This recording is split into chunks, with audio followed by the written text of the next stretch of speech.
আসসালামু আলাইকুম আরহামতুল্লাহ। আমি মমতা মুশতারি যশোর থেকে ওয়েলকাম করছি আমার ইউটিউব এবং ফেসবুক পেজ মমতা মুশতারি থেকে। কেমন আছেন আপনারা সবাই? কাছে দূরে দেশ দেশের বাহিরে যে যেখান থেকে আমার ভিডিও দেখছেন, আশা করছি আল্লাহর রহমতে সবাই ভালো আছেন। আমরাও ভালো আছি আলহামদুলিল্লাহ। আজকেও ভ্লগটা শুরু করছি খুব ভোর থেকে।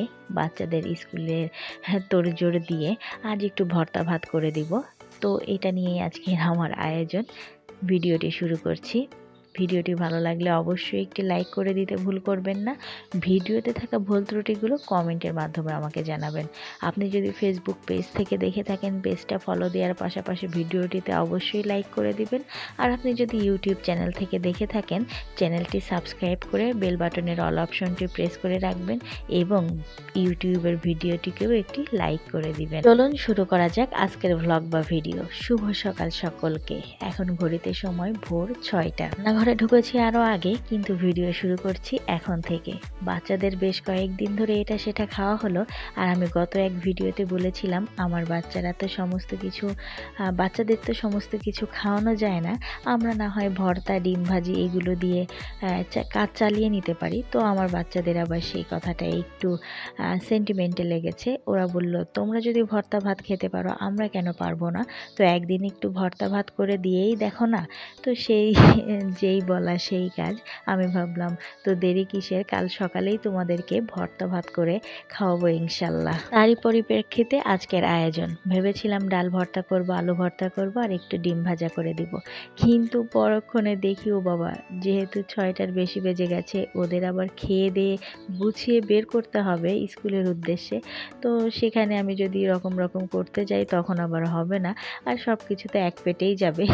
এটা ভেবে আর কি আমি ডাল আর আলু একসাথে ভর্তা করেছি আর এখানে একটু ডিম ভেজে নিচ্ছি।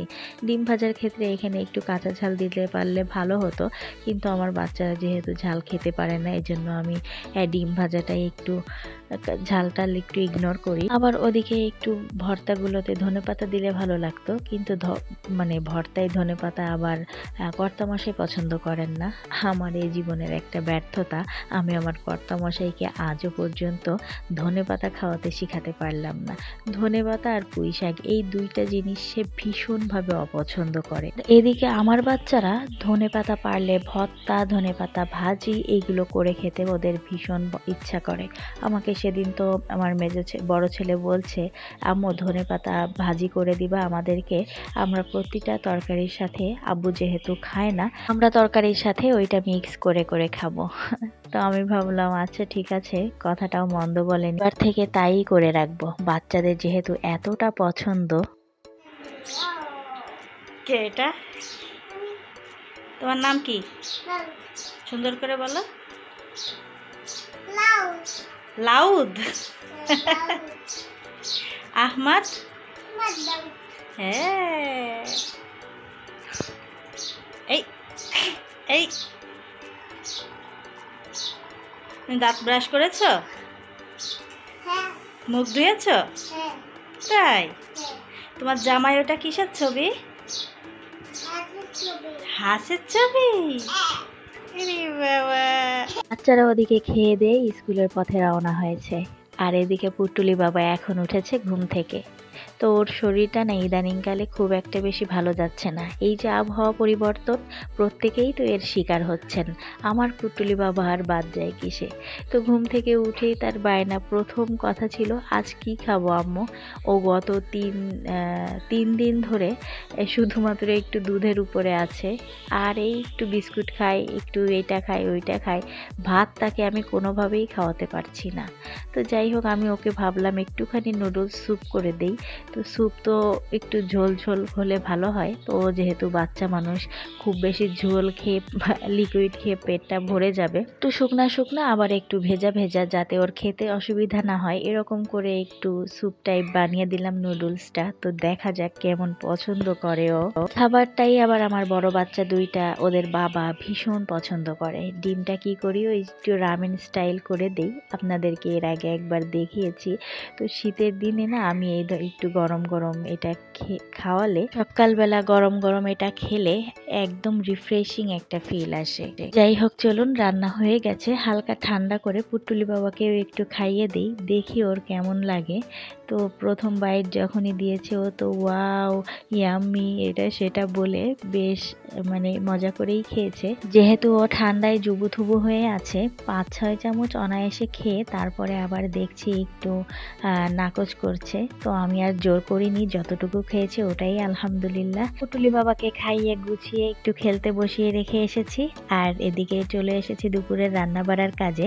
আজ একটু কচুরমুখী রান্না করব। কচুরমুখীগুলোকে সুন্দর মতো ধুয়ে কচলে বালিটা একেবারে নিংড়ে নিয়েছি, আর এখন একটু পানি দিয়ে দিচ্ছি। আর কচুরমুখী আমি বেশ খানিকটা নিয়েছি, বেশ খানিকটা বলতে এখানে 2 কেজি মতো কচুরমুখী আছে। এর ভিতরে কিছুটা বেশ কয়েকদিন আগের আনা, তো একটু শুকিয়ে শুকিয়ে গেছে। তো আমি এই জন্য এখানে কচুরমুখীটা সুন্দর মতো সিদ্ধ করে নিব। তাহলে কি হবে চলুন আপনাদেরকে দেখাচ্ছি। অনেকে আছেন কচুরমুখী শুধু কুটেও রান্না করেন, আবার অনেকে আছেন এভাবে সিদ্ধ করেও রান্না করেন। তো আমার যেগুলো বড় বড় কচুরমুখী ছিল সেগুলোকে আমি একটু মিডিয়াম করে কেটে দিয়েছি। দাঁড়ান, আপনাদেরকে একটু পানিটা ঝরিয়ে নিয়ে এসে দেখাচ্ছি। এই যে দেখুন, যেগুলো কেটে দিয়েছি বা যেগুলো সিদ্ধ হওয়ার বা ভালো কচুরমুখী আছে সেগুলো কিন্তু এই যে সুন্দর মতো সিদ্ধ হয়ে গেছে। আর যেগুলো দেখবেন একটু মানে নরম বা নষ্ট মতো ছিল সেগুলো কিন্তু এই যে শক্ত শক্ত হয়ে আছে। আর সেগুলো কিন্তু ওই যেইটুকু আপনি নিতে পারবেন ততটুকুই কিন্তু থাকবে, আর বাকিটুকু এই যে দেখতে পাচ্ছেন এটা কিন্তু বেশ শক্ত। এই জন্য এটা কি করব, ফেলে দিব। আবার যেগুলো সুন্দর মতো সিদ্ধ হয়েছে সেগুলো নিয়ে নিব। কচুরমুখী এভাবে সিদ্ধ করে নিয়ে করলে কি হবে, নষ্টগুলো বের হয়ে যাবে আর ভালোগুলো আপনি অনায়াসেই হাতে পেয়ে যাবেন। জন্য আমি কি করি, যদি কিছুদিনের পুরানো কচুরমুখী হয় তাহলে চেষ্টা করি একটু সিদ্ধ করে নিতে, আর টাটকা হলে তো ওটা এমনি বটি দিয়ে ছুলে নিলেই হয়ে যায়।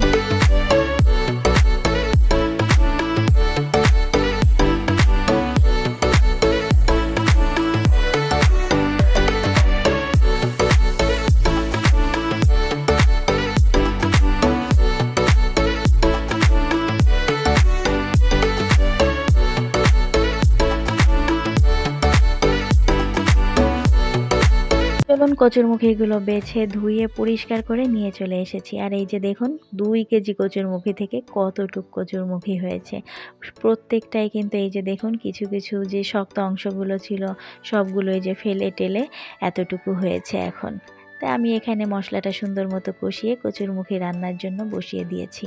অনেকে কচুরমুখী এক একজন এক একভাবে রান্না করেন, তবে আমি এখানে পেঁয়াজ রসুনটা একটু সুন্দর মতো ভেজে তার মধ্যে একটু জিরার গুঁড়া, একটু হলুদের গুঁড়া, লবণ দিয়ে মশলাটাকে সুন্দর মতো কষিয়ে নিয়েছি। যারা চান তারা কাঁচা ঝাল বাটা ব্যবহার করতে পারেন বা ফাড়াও ব্যবহার করতে পারেন। তো আমার বাচ্চারা যেহেতু খাবে এজন্য আমি ঝালটা শেষে ব্যবহার করব।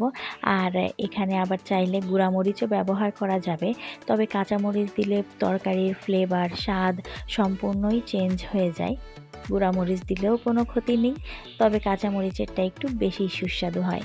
এদিকে আবার মুরগি কুটে ধুয়ে সুন্দর মতো পানি ঝরিয়ে নিয়েছি। এখানে একটুখানি মরিচের গুঁড়া, হলুদের গুঁড়া, লবণ, আদা রসুন আর একটু সয়া সস দিয়ে নিয়েছি। এখন দিচ্ছি 2 থেকে 3 টেবিল চামচ মতো চালের গুঁড়া, আর দিব 1 থেকে 1.5 টেবিল চামচ মতো ময়দা। চাইলে আপনারা বেসন ব্যবহার করতে পারেন, আমার কাছে বেসন নেই দেখে আমি এখানে ময়দা ব্যবহার করেছি। এটাকে সুন্দর মতো মাখিয়ে সাথে একটু 1 চামচ মতো ভিনেগার বা লেবুর রস দিলেও কিন্তু বেশ ভালো হয়, তবে আমি এখানে লেবুর রসটা না দিয়ে ভিনেগারটাই ব্যবহার করেছি। এই ব্রয়লার মুরগি মাংসের ক্ষেত্রে যে একটা উটকো গন্ধ থাকে, ভিনেগার আপনি যদি এই ধরনের মাখানোর ক্ষেত্রে একটু ভিনেগার ব্যবহার করতে পারেন, বা মুরগি রান্নার আগে যদি লবণ আর একটু ভিনেগার দিয়ে মুরগিটা ভিজিয়ে রেখে তারপর সুন্দর মতো ধুয়ে নেন, তাহলে কি হয়, মুরগিটা একটু শক্তও হয় আর ওই উটকো গন্ধটাও কিন্তু বের হয়ে যায়। আমার আজকে দুপুরে সিম্পল লাঞ্চ, একেবারে মাছ দেওয়ার বাকি ছিল। এই যে তরকারিটা এখানে মাছটা দিয়ে দিয়েছি, আর এখন হচ্ছে ওই যে পুটুলি বাবা আবার পাশে এসে বসেছে, দেখতেই পাচ্ছেন। আর মুরগিটা ভাজা করে নিব, ব্যাস হয়ে গেল। তো চলুন, আজকের ভিডিও থেকেও বিদায় নিচ্ছি। প্রত্যেকের সুস্বাস্থ্য কামনা করছি, প্রত্যেকে সাবধানে থাকবেন, সতর্ক থাকবেন। দেখা হচ্ছে আগামীতে নতুন ভিডিওর সাথে। আল্লাহ হাফেজ, আসসালামু আলাইকুম।